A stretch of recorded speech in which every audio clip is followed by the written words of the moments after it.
Jadi di antara aturan memahami Quran itu memahami apa yang disebut mafhum, apa yang disebut mantuk. Kira-kira kalau terjemahan Indonesia itu ada yang eksplisit, redaksi itu ada yang apa? Implisit. Kalau yang eksplisit itu mengganti kata mantuk. Memang dilafatkan seperti itu. Yang mafhum itu bisa diartikan kayak semacam apa? Kesimpulan, tapi nggak mesti jadi pegangan. Makanya ini harus hati-hati kalau di bab mafhum. Misalnya gini contoh yang dipakai ulama, saya baca ya. Wal mafhum ma dalla alaihi lafdzu la fi mahallin nutqi. Yang dikatakan mafhum itu kesimpulan yang tidak didapatkan dari teks letterlek. Ya, tidak didapatkan dari teks letterlek. Misalnya begini. Ini diberi contoh misalnya innalladzina ya'kuluna amwalal yatama zulman innama ya'kuluna fi butunihim naro. Orang yang memakan hartanya anak yatim secara zalim maka sama juga makan api neraka. Sekarang terus Anda berdalih, wong saya tidak makan, Gus mau gasap tok. Saya nyuri. Berarti kalau nyuri sepeda motornya cah yatim nggak apa-apa kan, nggak dimakan. Lah itu sarap itu. Maka cara maknanya gini, orang yang memakan harta anak yatim dalam kurung baca merusak, baca merugikan. Sehingga kata yakuluna amwalal yatama adalah ibaratun an aqallil ifsad. Makan tuh kan sebanyak-banyaknya kan satu piring dua piring, itu saja haram. Apalagi mengambil mobilnya, mengambil tanahnya. Sehingga kata yakuluna diganti kata yufsiduna, yang merusak. Jadi itu namanya mafhum. Jadi mafhum itu, nah kadang mafhum itu aulawi itu lafadz yang disebut dengan mafhumnya itu maknanya ekstrim mafhumnya. Misalnya ada ayat fala taqul lahuma uffin, maka jangan pernah berkata pada orang tua kamu hus atau uff. Kamu gak bisa bilang gini, yang diharamkan itu mengatakan hus, kalau misoh kayaknya enggak gitu. Tidak bisa seperti itu. Kalau kata hus, kecewa lah. Ufin itu dalam bahasa Arab atadojjar, saya merasa tidak nyaman dengan orang tua, itu orang Arab bilang ufin atau us gitu, gitu, pokoknya tidak enak lah. Kalau itu saja enggak boleh, maka bilang kakek aneh jancuk lebih tidak boleh. Nah kalau itu tidak boleh karena menyakitkan, ya misalnya orang tua itu nggak boleh karena menyakitkan, membiarkan orang tua sampai utang-utang tonggo, sampai pinjem-pinjem itu juga menyakitkan. Jadi kalau menyakitkan misoh itu karena kata-kata, menyakitkan ekonomi itu secara kejiwaan. Sehingga terus ulama mengatakan semua bentuk yang menerantarkan orang tua maka hukumnya haram. Itu semuanya mafhum, difahami dari kata fala taqul lahuma uffin. Begitu seterusnya, dan itu oleh ulama dibabkan bab mafhum dan mantuk. Ya saya baca ya beberapa teks aslinya. Fa in kana aula yusamma fahwal khitab kadilalati fala taqul lahuma uffin ala tahrimid dzurbi li annahu asyaddu. Wa in kana musawiyan sumyalah nal khitab ay maknahu kadilalati alladzina yaquluna amwalal yatama zulman ala tahrimil ikhraq. Kalau haram makan anak yatim secara zalim haram, maka membakar harta anak yatim juga haram. Li'annahu musawin lil akli fil itlaf. Karena sama-sama merusak. Memakan harta anak yatim yang merusak harta itu, mencuri juga sama, membakar juga sama, menggasap juga sama. Nah pertanyaannya adalah hal dilalatu dzalika qiyasiyatun aw lafdhiyatun majaziyatun aw haqiqiyatun. Lalu lafaz bisa dimaknani sejauh itu dilalahnya lafziyah, apa hukmiyah, apa qiyasiyah. Misalnya gini ya, ini mungkin mudah difahami ya. Saya misalnya punya satpam atau punya pembantu atau punya candalem, kalau dalam bahasa pesantren itu 3 misalnya.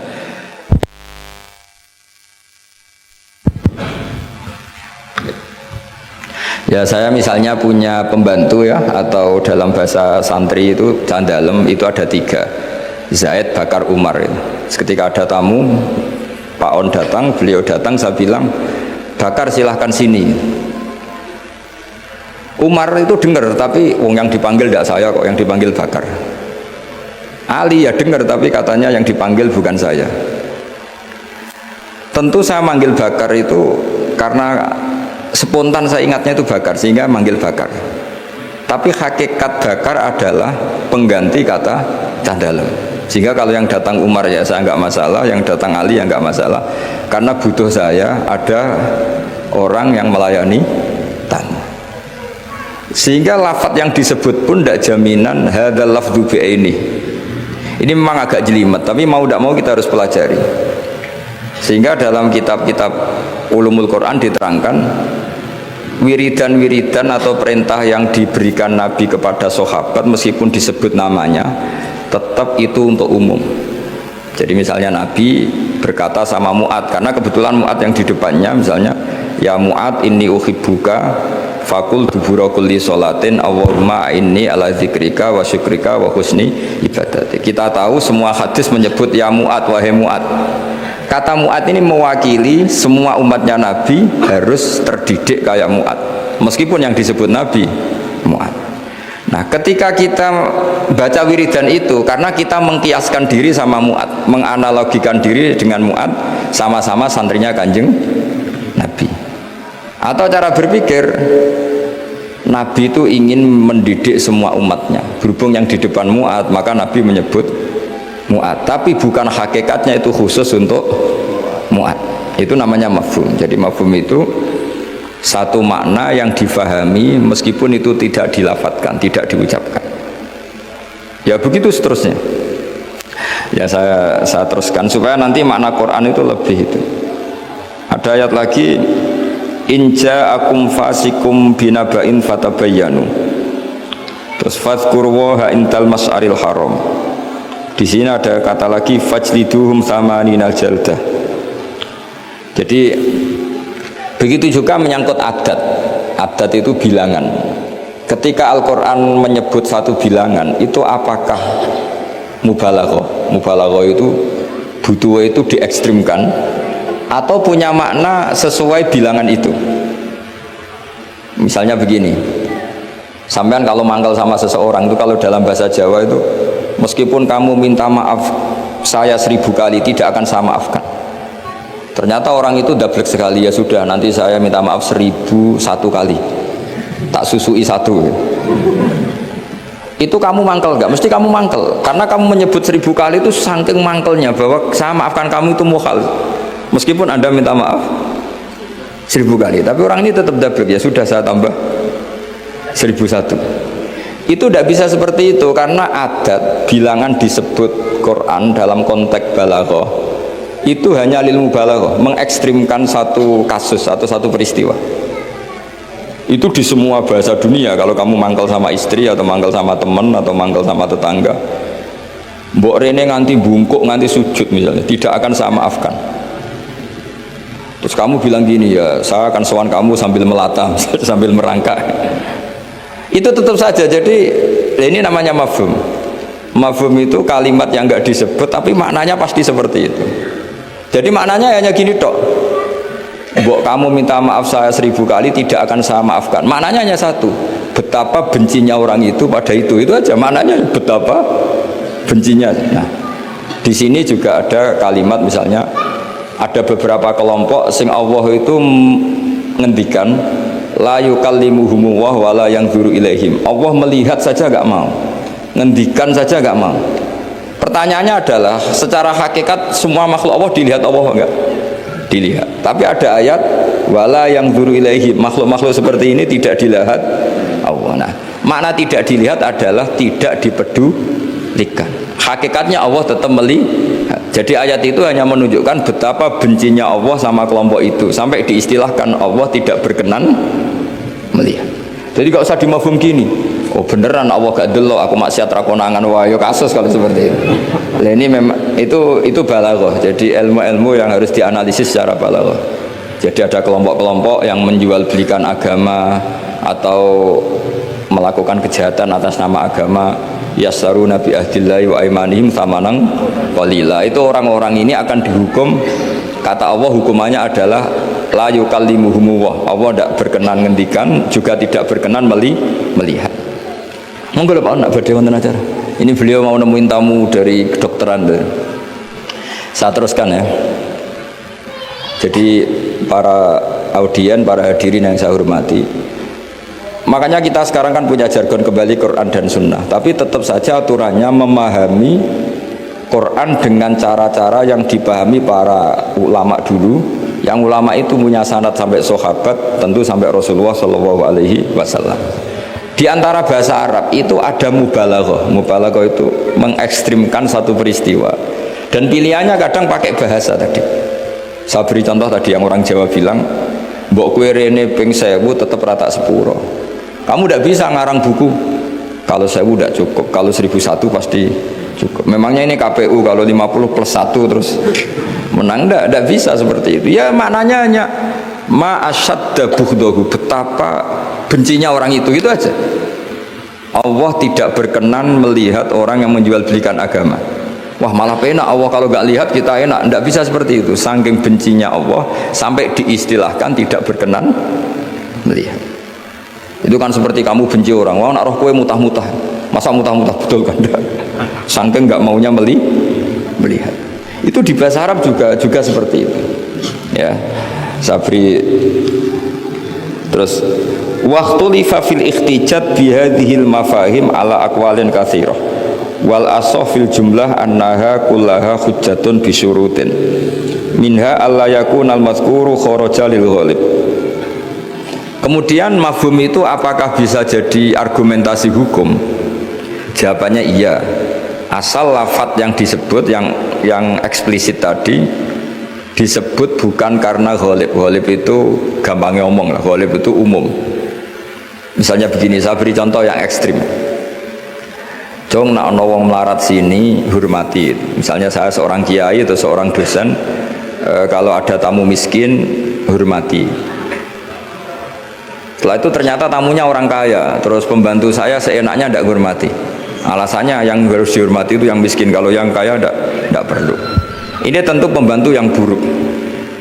Karena mengatakan jika yang miskin hormati itu sebenarnya maknanya itu prioritas, bukan catatan hukum. Jadi kalimat disebut itu kan kadang catatan hukum, kadang prioritas.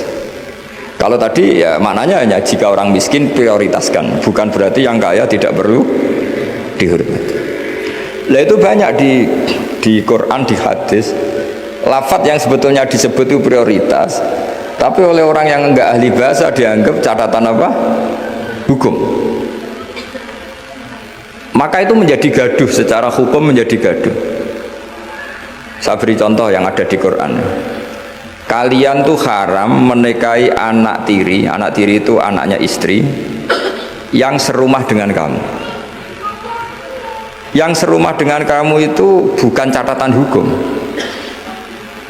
Ya jadi begini ya, misalnya saya beri porsi hukum fikih ya. Yang diharamkan dalam Islam itu kan 3. 1 karena nasab, 2 karena rodok penyusu, 3 karena musaharah. Musaharah itu besan. Kalau yang karena nasab kita tahu 7 ya, kalau dalam bahasa Arab 7, kalau dalam bahasa Jawa itu tinggal 4. Ya 7 itu apa saja coba yang hafal Quran tuh, hurrimat alaikum ummahatukum wa banatukum wa akhwatukum wa ammatukum wa kholatukum wa banatul akhi wa banatul ukhti.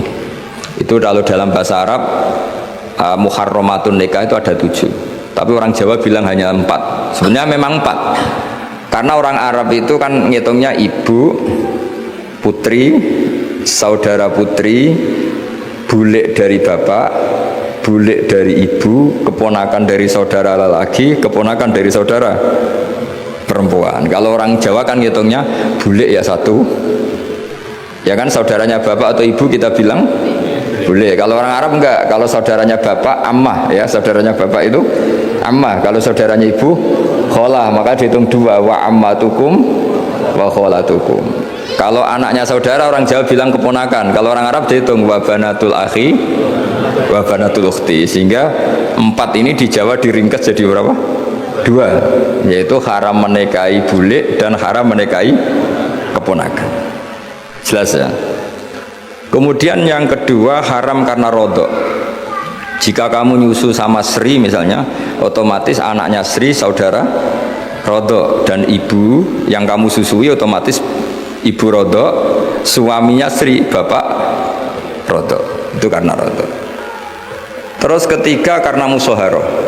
Ya ini didengerin ya, supaya jadi ahli hukum. Jadi masa Universitas Islam Indonesia tidak tahu muharramatun nikah.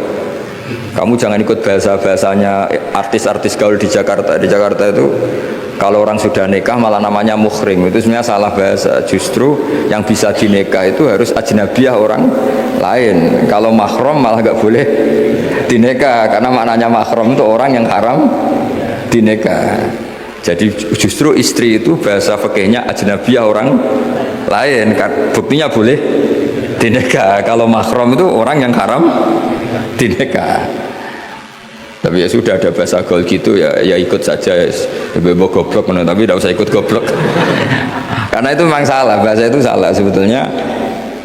Makanya istri itu repot, di fikih itu repot. Fikih itu kalau bahasakan istri itu ajnabiyah orang lain. Kalau anak itu anak, kalau istri itu tetap bahasanya ajnabiyah orang lain.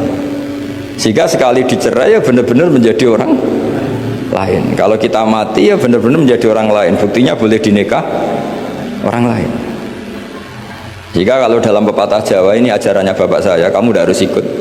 Kalau ajaran bapak saya, nak bojo be anak tukaran, kowe kudu bela anak. Mergo ora ono mantan anak, tapi iso ono mantan istri. Sehingga tradisi keluarga saya itu pokoknya anak itu nomor satu, baru istri. Tidak tahu kalau tradisi sampean istri dulu baru anak. Gitu. Karena tadi cara berpikir anak itu selalu anak. Ya anak itu selalu anak. Tapi kalau istri tidak mesti. Apalagi istri sampean cantik terus sampean mati gitu itu sudah. Ya sudah selesai sudah. Mesti nikah orang lain gitu. Nggak tahu nanti kalau di surga ikut siapa, nggak tahu ini. Mesti oportunis. Kalau kamu masuk neraka dia ikut yang masuk surga. Kalau masuk surga semua ikut yang kelas lebih tinggi. Saya teruskan ya. Terus haram ketiga itu karena musoharoh, disebut wa akhwatukum wa ummahatukum lati arda'nakum wa akhwatukum naroda. Terus wa ummahatu nisaikum apa? Wa ummahatu nisaikum, ibu dari istri kamu. Apa kalau orang sini bilang mertua ya. Nah mertua dengan mantu itu hubungannya dua. Seorang lagi ya, mertua sama mantu itu hubungannya dua. Ya seorang lagi, misalnya kamu nikahi Sri, berarti ibunya Sri sebagai apa? Mertua. Itu menjadi mertua itu bimujarrodil akdi. Sekedar akad kamu bilang qabil tu nikahaha wa taswija bil mahrin madkur, itu langsung jadi mertua. Ya langsung jadi mertua. Tapi kalau hubungan ibu dengan anak, misalnya kamu nikahi janda punya anak cantik, sudah perawan. Terus setelah kamu nikah dengan janda ini, akad itu belum menjadi anak tiri. Menjadi anak tiri betul itu setelah kamu hubungan suami istri dengan ibunya. Saya ulang lagi ya. Jadi kalau menjadi mertua itu cukup akad.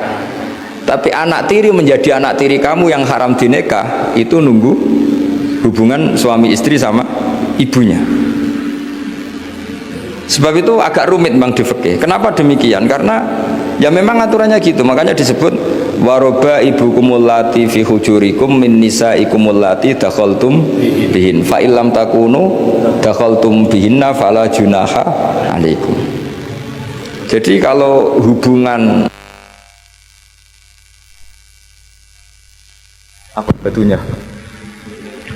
Ya hubungan menantu sama siapa? Mertua itu hanya dimulai akad. Jadi setelah akad sampean salaman apa ini sudah menjadi mahram dan selamanya haram dinikah karena sudah menjadi apa? Mertua kamu.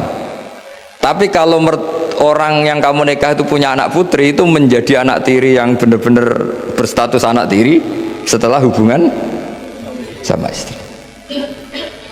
Ya ini jelas ya. Makanya disebut seperti itu. Tapi di situ ada catatan waroba ibu kumulati fi hujurikum, anak tiri yang serumah. Itu semua ulama ngendikan kata fi hujurikum yang serumah itu diabaikan. Jadi tidak bisa misalnya gini, kamu nikahi Sri di Jogja, punya anak tiri di Jakarta, berarti halal karena tidak serumah. Wah, itu sesat dan menyesatkan ya. Karena ada aturannya, fi hujurikum itu kalimat yang disebut Allah itu normatif. Normatif artinya umumnya anak itu, anak tiri itu serumah, tapi bukan sebagai catatan hukum. Dan itu banyak sekali lafaz-lafaz yang disebut Allah atau disebut Rasulullah bukan sebagai catatan hukum tapi normatif. Itu kan seperti gini, Jong, bukti kamu hormat tamu, kalau ada tamu itu suguhi teh, kalau ada tamu itu suguhi kopi. Itu normatif, bukan berarti yang tidak nyuguhi kopi itu tidak menghormati tamu. Tidak bisa seperti itu. Kalau tamunya darah tinggi kan malah mati. Nah, ulama itu berkompeten, sangat kompeten sekali memahami Quran. Mana lafaz yang disebut Allah itu normatif, mana yang disebut Allah itu sebagai catatan hukum. Kalau fi hujurikum menjadi catatan hukum, maka maknanya begini, haram menikahi anak tiri yang serumah. Waroba ibukumul lati fi hujurikum. Mafhumnya kalau tidak serumah boleh, wayo kacau. Ibunya kamu embat, anaknya kamu embat hanya karena beda. Itu sesat dan menyesatkan. Makanya bahaya sekali nafsirkan Quran tanpa ilmu, sampai ada ancaman man fassarul Quran bi ra'yihi falyatabawa maq'adahu minan nar. Orang menafsirkan Quran dengan semaunya sendiri maka sama juga pesan satu tiket di neraka. Jadi sampean sama saya itu potensi masuk neraka saya sebetulnya. Karena saya nekuni tafsir. Itu bahaya sekali. Sebab itu saya tradisikan kalau ngaji itu pakai kitab supaya sanadnya muttasil sampai Rasulullah SAW. Nggak boleh mengajarkan Quran terjun bebas menurut saya. Memangnya agama menurut kamu enak aja. Nggak boleh agama kok menurut saya. Agama yang menurut Allah dan Rasul. Nggak boleh menurut saya. Kalau menurut saya berarti agama macam-macam karena setiap orang menurut masing-masing. Ya, saya teruskan ya. Jadi diantara dengan tanda kutip jebakan-jebakan lafaz adalah kita tidak pernah tahu lafaz itu disebut itu karena apa. Karena mewakili kelompoknya, seperti tadi saya punya tamu terus manggil sekenanya, wahai Bakar sini. Kira-kira yang datang Umar tetap saya seneng tidak seneng, butuhnya ada orang yang hormat tamu. Yang datang Ali ya saya seneng, yang datang Zaid yang seneng, yang datang siapa saja seneng. Itu kan ibarat kamu orang kaya kemalingan, satpam yang paling kamu ingat itu misalnya Hutomo sini. Di situ banyak satpam yang namanya nggak Hutomo, terus nggak ke kamu. Kira-kira kamu bilang satpam ini goblok nggak kira-kira? Dengan dalih, saya ada dipanggil. Karena makna menyebut kalimat tadi sekenanya. Nyebut Hutomo itu mewakili semua security. Cuma kebetulan yang kamu ingat Hutomo. Itu memang agak jelimet ulumul Quran, tapi masuk akal, semuanya setelah dijelaskan masuk akal. Ketika yang datang siapa saja kamu tetap matur nuwun karena ada yang menolong. Nah, lafaz di Quran ya seperti itu. Kadang lafaz itu pengganti sejenis, nama pengganti. Misalnya yang masyhur dalam mazhab kita, Rasulullah itu mengeluarkan zakat fitrah so'an min tamrin au so'an min akidin. Rasulullah mengeluarkan zakat fitrah dari kurma. Imam Syafi'i tidak maknani kurma tapi dimaknani kuti ahli baladi, makanan pokok yang sesuai negara masing-masing. Sehingga kalau orang Jawa ya pakainya beras, meskipun di hadis disebutkan tamar. Sama seperti Nabi ngendikan gini, tasaddaku walau bisyikki tamrotin, sedekahlah meskipun dengan separuh kurma. Kira-kira orang miskin Indonesia kamu kasih separuh kurma itu dianggap ngenyak apa enggak? Ya maksudnya separuh kurma itu kalau kita ya mungkin setengah kilo atau telur setengah kilo. Atau kata separuh secuil itu maknanya kit'ah yasiroh, saking sedikitnya diistilahkan secuil, tapi bukan berarti cuilan betul. Nah kalau ingin persis hadis tadi ya satu kurma kamu cuil terus kamu kasihkan. Kira-kira loh, kira-kira dianggap ngenyak apa dianggap sedekah. Nah sama misalnya Rasulullah ngendikan, semoga Allah memberi berkah orang yang ketika 10 Muharram mengusap anak yatim. Itu yang penting usapnya apa sedekahnya. Terus kamu orang yatim kamu kumpulkan, kamu usap semua kepalanya. Itu kira-kira itu dianggap apa coba? Wis medit di dalil kan. Nak nuruti teks hadis itu ya memang ngusap kepala. Tapi semua sepakat maknanya ngusap itu ibaratun anis syafaqah. Bentuk kasih sayang. Dan kasih sayang itu paling praktis ya ngasih uang atau ngasih sesuatu yang manfaat untuk anak yatim itu. Lah nak ngusap tok.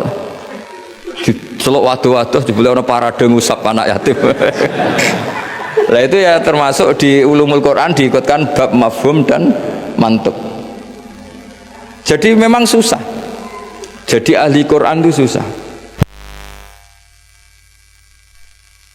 Oh ini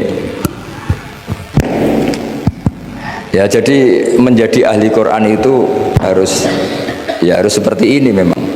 Makanya sampai ditulis kitab setebel ini dipakai di seluruh dunia, termasuk di Al-Azhar, di Palestina, di mana-mana. Ini kita ngaji baru berapa pertemuan aja sampai sudah pusing. Kalau sampai selesai malah tambah pusing. Tapi bagus, barokahnya pusing itu tidak gegabah. Tidak gegabah mikir. Karena kalimat itu mesti ada batas. Makanya ada kaidah di semua ulama, menurut semua ulama, ada kaidah begini. Fasudur ausa'u minal kutub wal ma'ani ausa'u minal ibarat. Dada ini lebih luas ketimbang yang dicatat, dan makna itu lebih luas ketimbang redaksi. Karena kalau dalam disiplin ilmu usul fikih itu tak beri bocorannya begini, kalau sampean mendefinisikan kata-kata gimana? Gak umumnya orang kampus, kata-kata adalah apa? Kata-kata kalau dalam ilmu usul fikih begini, kata-kata adalah pilihan untuk mengekspresikan kehendak hati, dan karena kehendak hati itu banyak dan tidak terukur, maka kata-kata ini hanya mewakili sebagiannya. Dari awal sudah disebut mewakili sebagiannya. Misalnya begini, ketika Rasulullah mewajibkan zakat padi misalnya, atau zakat gandum, pikirannya Imam Syafi'i itu mewakili kata kut, yang wajib zakat itu makanan pokok, sehingga Imam Syafi'i hanya mewajibkan yang dizakati itu hanya padi, gandum, jagung, kacang, pokoknya yang bisa jadi makanan pokok. Kira-kira Imam Syafi'i itu tidak mewajibkan zakatnya kangkung, melon, mangga gitu, karena tidak makanan pokok. Tapi dalam mazhab lain enggak, ketika Rasulullah mewajibkan menzakatkan padi, itu maknanya itu matum pituhul ardu, apa saja yang tumbuh dari bumi. Sehingga kelompok ini termasuk Yusuf Qardomi wajibkan zakat melon, mangga, pokoknya semua buah-buahan, semua tanaman wajib zakat. Karena ketika Anda mengatakan begini misalnya, jong nak ono tamu kai pelem, kalau ada tamu, tetangga-tetangga atau tamu kasih mangga. Sementara di rumah kamu itu ada mangga, ada melon, ada semangka. Maksud kamu itu didik anak supaya derma dengan memberi apa saja. Kebetulan yang kamu ingat melafadzkan mangga. Apa harus mangga? Enggak, cara sampean tak polling, milih mana aja. Ya saya punya anak, yang di rumah saya itu ada mangga, ada semangka, ada melon. Terus saya bilang ke anak saya, nak, ke tetangga kasih mangga. Kata mangga itu bisa diganti melon apa enggak? Bisa, karena semangat saya adalah mendidik anak saya itu dermawan, peduli sama tetangga. Kebetulan yang ingat mangga, sudah ini tetangga ya. Lalu tetangga itu maknanya tetangga apa manusia? Sehingga pas itu ada tamu tapi tidak tetangga, gak usah kei kan gak tonggo. Nah, makanya ini kan jadi PR. Berarti kalimat tadi cong nak ono tonggo utawa cong kalau ada tetangga kasih mangga, sebetulnya kalimat itu bisa diganti cong sementing ulomo, kata tonggo ora penting, mangga juga gak penting. Maka yang dikatakan kata-kata lafat adalah mawudi'a bi'izaiha al-lafdu. Jadi yang dikatakan lafat adalah gelombang keinginan dari seseorang yang bergejolak di hati, kemudian diungkapkan. Tentu kalimat ini tidak cukup untuk menampung sekian keinginan. Akhirnya yang dilafatkan atau yang diucapkan hanya beberapa beberapa. Orang soleh tentu bergelora di hatinya ingin mendidik anaknya itu dermawan, peduli, sopan, tahu sosi. Ya, terus kan nggak mungkin kita pidato gitu ke anak kita. Akhirnya yang ngomong, cuk nak ono tonggo kei mangga, nak ono tonggo kei duit, nak ono tonggo kei beras. Bareng mboke kelaparan, gak dikei apa-apa. Ini kan gak tetangga. Oh ya sarap lah. Mestinya cara terus ono tamu ya dibaro. Ini kan gak tetangga, gak masuk definisi tetangga. Maka memahami Quran itu susahnya di situ. Apakah lafadz itu disebut tag, maksudnya kalau dalam bahasa kampus, apakah tag disebut itu untuk catatan hukum, apa untuk tadi mafhum tadi, apa ibaratun an kada, ibaratun ekspresi dari itu. Ya seperti gini, misalnya kamu marah sama istri kamu, dosa kowe nganggo HP ku. Terus istri kamu malah nganggo ATM. Wah, HP ora oleh malah nganggo ATM. Sebetulnya melarang pakai HP itu saking mangkelnya gitu saja. Kalau HP saja dilarang, apalagi pakai Alphard kamu. Tapi istri kamu enggak, saking gobloknya, mbok saking yang kamu larang kan HP, kan saya pakai Alphard. Wah, ya kacau kalau seperti itu. Maka sebuah tag atau lafadz kalau dalam bahasa Arab itu maknanya apa ya? Ya sudah seperti tadi. Saya berkali-kali nyontohkan yang awam ya. Ada seorang dikandani cung jogeman nabok ibu jumu. Nabok itu memukul pakai tangan. Suatu saat istrinya lapor lagi, Pak Kiai sekarang nggak pakai tangan tapi nyaduk. Nah ketika santrinya dimarahin, kenapa kamu masih nyaduk istri kamu? Kan Pak Kiai larang hanya nabok, kan pakai tangan, ini pakai kaki Pak Kiai. Kan beda. Ya itu kan keliru sekali, karena maknanya jangan nabok itu pengganti dari kata jangan menyakiti. Maka meludahi ya haram, nyaduk ya haram, menerantarkan juga haram. Tapi lisan kan nggak mungkin bisa ngungkap sekaligus apa yang kita ingin. Akhirnya lisan melafatkan sesuatu yang hanya mewakili sekian. Makanya disebut fal ma'ani ausa'u minal ibarat. Makna itu lebih luas ketimbang redaksi. Coba misalnya zaman Jenderal Sudirman angkat senjata untuk ngusir Belanda, terus pasukannya hanya ngangkat tok. Ya, terus mesti Jenderal Sudirman cek goblok ya. Kalau dimarahin kan sudah ngangkat. Terus ada Belanda yang mau nembak kita, usir Belanda. Belandanya tidak kamu tembak. Kenapa? Mintanya kan diusir. Perintahnya kan diusir, bukan ditembak.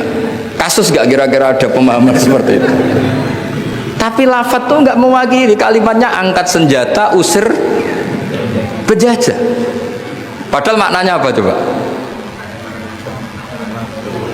Jadi kan nggak terwakili oleh kalimat angkat senjata, usir penjajah. Barang penjajah ini menembak, kamu diam saja.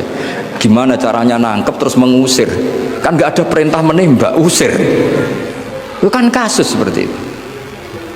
Jadi makanya di antara syurutul mufassir yang paling pokok adalah maliyan bil arabiyah. Dia punya kemampuan kesusastraan Arab. Karena nggak bisa seorang mufassir menafsiri Quran tanpa punya kemampuan balaghatul Arab. Yaitu yang disebut Allah Ta'ala wa innahu latanzilu rabbil alamin nazala biruhul amin ala qalbika litakuna minal mu'dzirin, terus apa? Bilisanin arabiyyin mubin. Jadi Quran itu pakai lisanul Arab.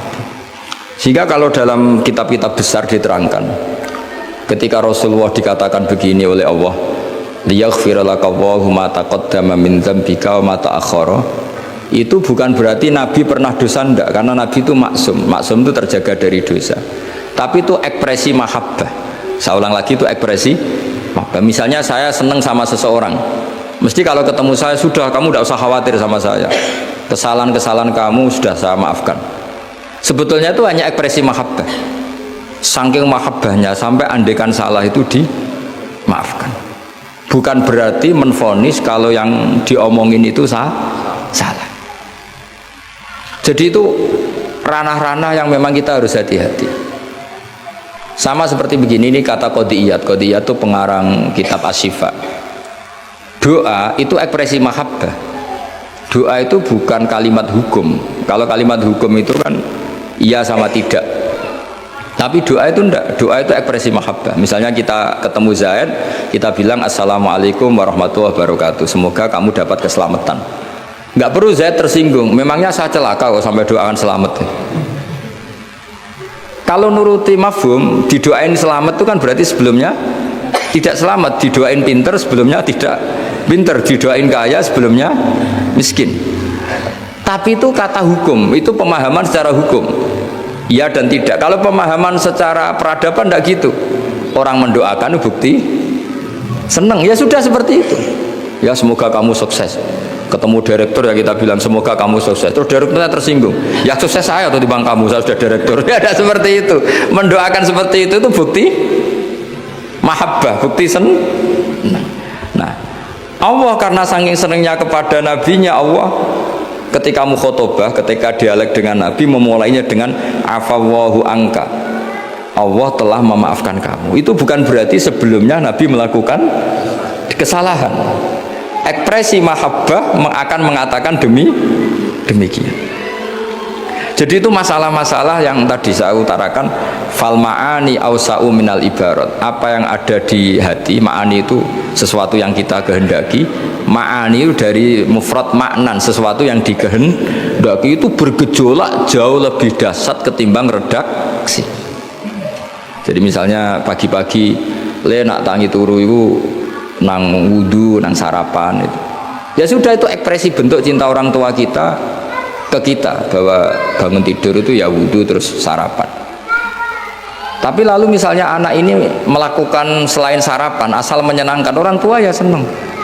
Jangan monoton terus saya harus sarapan, ini perintah orang tua. Tidak seperti itu. Nah sekarang faktanya itu banyak orang memahami Quran secara tekstualistik atau secara harfiah. Itu dalam ulumul Quran itu bahaya sekali karena itu tidak mewakili. Saya beri sekian contoh bahwa teks itu kadang tidak mewakili. Misalnya gini, matsalul ladzina yunfikuna amwalahum fi sabilillah kamatsali habbatin ambatat sab'a sanabila fi kulli sumbulatin mi'atu habbah.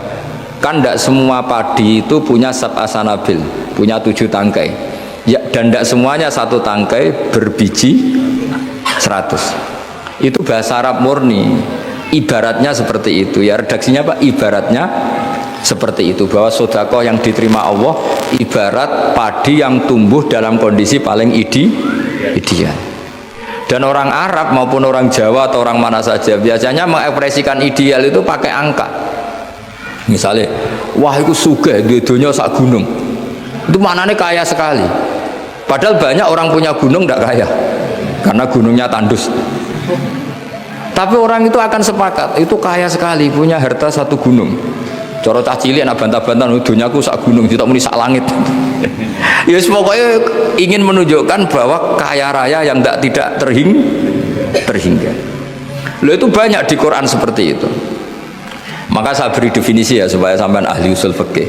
Apa yang dikatakan tek mawudi abi izaiha al-lafdu, yang dikatakan tek adalah ekspresi dari gejolak batin ingin mengungkapkan keinginan. Karena batin ini bergejolak, tek ini hanya mewakili sebagiannya.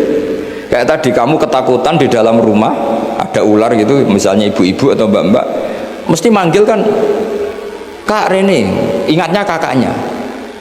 Terus adiknya di situ nggak ke situ. Kenapa kamu nggak ke situ, ada ular? Kan kakak panggil kakak, saya kan adik. Kira-kira kamu mangkel gak sama adik yang seperti ini? Kira-kira goblok atau sekolah mesti gitu. Nah sebetulnya kalau ini waras, adiknya waras, cara berpikir kayak gitu. Kakak dalam bahaya minta pertolongan, dan kalimat kak atau mas itu ekspresi dari orang yang dimintai pertolongan. Jadi kata mas dihilangkan, diganti orang yang dimintai. Sehingga kalau yang datang bapaknya ya seneng, pamannya ya seneng, adiknya ya seneng, meskipun kalimatnya bilang mas atau kakak. Jelas gini ya. Itu dibabkan tadi mana kitabnya? Dibabkan di mafhum dan mantuk. Ya, dibabkan di mafhum dan apa? Mantuk. Saya teruskan lagi ya. Li annahu innama khassa bidzikri li ghalabati khudurihi fi dzihni. Jadi ini jelas ya. Mungkin ada banyak yang pintar bahasa Arab, ini saya baca teksnya. Li annahu innama khassa bidzikri li ghalabati khudurihi fi dzihni. Kenapa menyebut si A si B? Karena yang kebetulan diingat. Tapi makna yang diinginkan kan siapa saja yang menolong karena ada ular, meskipun menyebut seseorang. Ya kayak tadi misalnya satu rumah itu ada kakak, adik, paman. Terus ketika ada ular atau ada maling kita bilang, "Kak tolong." Kak tolong itu sebetulnya mewakili siapa saja yang bisa menolong. Kebetulan yang pas diingat saat itu kakak. Tapi andaikan yang datang pamannya ya seneng, adiknya seneng atau siapa saja. Jadi pertanyaannya adalah yang paling pokok dari itu adalah minta tolong, bukan kalimat kakak. Nah, yang kalimat kakak ini namanya apa? Disebut karena diingat, bukan disebut karena catatan hukum. Nah, itu ada ilmunya. Berapa kalimat yang disebut karena yang diingat atau sebagai catatan hukum. Kalau sebagai catatan hukum ya punya mafhum mukhalafah. Kalau tidak ya tidak. Misalnya begini, ada pernikahan Sri sama Zaid. Kemudian Zaid ini security atau cadalem. Terus ketika tak panggil Zaid datang, yang datang Umar. Kan sama-sama cadalem, tidak bisa kalau seperti itu harus Zaid karena mewakad nikah. Masa akad nikah diganti-ganti kan tidak bisa. Kan sama-sama cadalem ya tidak bisa. Lama-lama sampean maju kan sama-sama manusia ya tidak bisa kalau konteks seperti itu. Makanya lafadz disebut itu dilihat, disebutnya sebagai catatan hukum apa sebagai tadi yang sedang diingat. Ya jadi jelas ya. Jadi itu ada aturan-aturannya. Li'annahu innama khassa bidzikri li ghalabati khuduri fi dzihni. Terus kedua ada catatan lagi wa alla yakuna muwafiqan lil waqi'. Ya, di antara catatan hukum lagi sesuatu itu tidak lazim sebagai fakta. Saya ulang lagi, sesuatu itu tidak lazim sebagai fakta. Misalnya begini, kita tahu yang namanya nasi itu makanan pokok, ya kita tahu teh itu minuman. Ketika saya bilang, "Jong saya ambilkan teh," itu apakah maknanya itu teh? Apa maknanya itu minuman? Beda dengan mengatakan satu gelas ini bernama teh. Kebetulan itu teh betul. Itu namanya mengatakan sesuatu sesuai hakikat.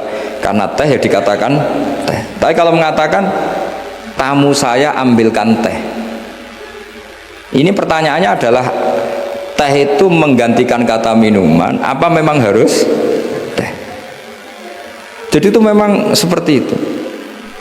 Sehingga di hadis banyak dawuh Nabi itu diganti, tapi penggantinya harus ulama. Kalau tidak ulama namanya bid'ah. Misalnya Nabi mengajari gini, "Anak-anak kamu ajarin panah." Dulu alat perang itu ya panah. Terus di era modern kamu tetap pakai panah, maksudnya pakai brand. Kan Nabi dawuhnya panah. Ya taqabbalallahu minna minkum taqabbalan. Jadi seperti ya tadi seperti karena Nabi ketika mengatakan panah adalah ibaratun an alatil harbi. Implementasi dari alat perang yang zaman itu panah. Itu kan sama seperti Nabi ajari anak kamu berkuda. Dulu alat perang transportasinya itu alatnya itu kuda. Sekarang musuh pakai pesawat tempur, kamu pakai kuda. Ya tentu itu gak relevan kan. Lah kalau gitu berarti gini, di Quran itu jelas ada kalimat ini, wal khayla wal biwala wal hamira litarkabuha wazina. Kamu saya beri nikmat, ada kuda, ada unta, ada macam-macam. Terus di antara ayat terusannya litas tahu ala duhurihi summa tazkuru ni'mata rabbikum idastawaitum alaihi wa taqulu subhanalladzi sakhkhara lana hadza wa ma kunna lahu muqrinin wa inna ila rabbina lamunqalibun. Saya bikin unta, saya bikin kuda, saya bikin khimar, saya bikin bigol, supaya kalau kamu sudah tenang di atas punggungnya kamu berdoa subhanalladzi sakhkhara lana hadza. Terus kamu karena tekstualistik, kalau naik Innova nggak baca doa itu, naik pesawat ini kan tidak kuda. Kira-kira dibilang saraf enggak kira-kira seperti itu. Terus kamu bilang, oh ayatnya tentang kuda ini Innova kok. Tapi cara memahami kita tidak seperti itu. Kata kuda di situ adalah alatul markab, alat berkendara. Kata unta di situ adalah alat berkendara. Maka semua transportasi atau alat transportasi kita kalau naik ya tetap berdoa subhanalladzi sakhkhara lana hadza. Dan itu seterusnya ya. Jadi ngaji pertemuan ini ingat-ingat ya kaidahnya apa? Fal ma'ani awsa'u minal ibarat wasudur awsa'u minal kutub. Itu semua ulama pasti bilang seperti itu. Kalau sampean belum pernah bilang berarti belum ulama. Makanya ini dimulai sekarang. Untuk saja di ulama harus hafal kaidah apa? Fal ma'ani awsa'u minal ibarat wasudur awsa'u minal kutub. Itu nanti kalau sampean sudah pinter itu pinter betul nanti. Bukan pinter-pinteran tapi pinter betul. Karena memang seperti itu. Sehingga misalnya Rasulullah dulu, tofa Rasulullah rokiban, Nabi tawaf secara berkendara. Saat itu tentu naik unta. Sekarang orang-orang sepuh pakai kursi roda. Jangan terus bilang gini, dulu Nabi naiknya unta, maka orang sepuh nggak boleh pakai kursi roda, harus pakai unta. Yo dia tabuki polisi Arab aneh-aneh sebenarnya. Jadi karena dulu Nabi sudah berumur dan beliau tidak suka memaksakan. Dan untuk menunjukkan kalau tawaf secara berkendara itu sah, boleh, terus beliau naik unta sambil apa? Tawaf. Akhirnya kesimpulan hukumnya apa? Boleh berkendara saat tawaf. Sudah untanya dibuang. Maksudnya harus pakai untanya dibuang. Lama-lama nanti gini, nggak boleh tawaf sekarang. Dulu Nabi tawaf langsung tanah, ini sudah keramik gini, nggak boleh. Ya repot kalau kamu perdebatkan begitu terus, ya repot. Lah ya karena tadi ketika Nabi naik unta itu semangatnya Nabi adalah mempermudah umatnya terutama bagi yang tua. Semangat yang ingin dimaklumatkan Nabi itu. Wahai umatku, kalau kamu sudah tua jangan memaksakan jalan, berkendaralah. Atau cari alat yang menjadikan kamu mudah. Nah itu tentu gak tersampaikan semuanya dengan redaksi. Tapi dadanya Nabi bergejolak ingin mengimplementasikan bahwa agama ini yuridu wa bikumul yusra wala yuridu bikumul usra. Wah itu tentu gejolak ini kan nggak terwakili oleh lafaz. Seperti kamu bilang ke istri kamu, "Dek, saya cinta kamu karena kamu cantik." Itu bukti seneng saja. Nak bojone cerdas, berarti aku nak selek kira seneng. Wah ya repot kalau gitu. Padahal kalimat itu maknanya kan gitu. "Dek, saya seneng kamu karena kamu cantik." Mafhumnya apa? Kalau tidak cantik, kalau sudah tidak cantik tidak senang. Tapi tidak seperti itu. Pokoknya kamu itu ingin gombal terus ngomong itu aja. Jadi makanya walhasil itu tadi ingat-ingat ya Pak. Fasudur ausa'u minal kutub, bahwa dada kita ini lebih luas ketimbang yang kita tulis. Ya dada kita lebih luas ketimbang yang kita tulis. Terus wal ma'ani ausa'u minal ibarat.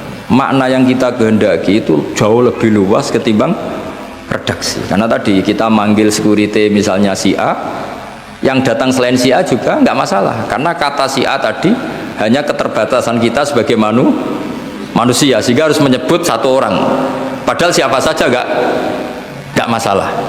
Karena butuhnya kita ada yang menolong atau ada yang membantu. Ya saya ulang lagi ya, fal ma'ani ausa'u minal ibarat wasudur ausa'u minal kutub. Assalamualaikum warahmatullahi wabarakatuh.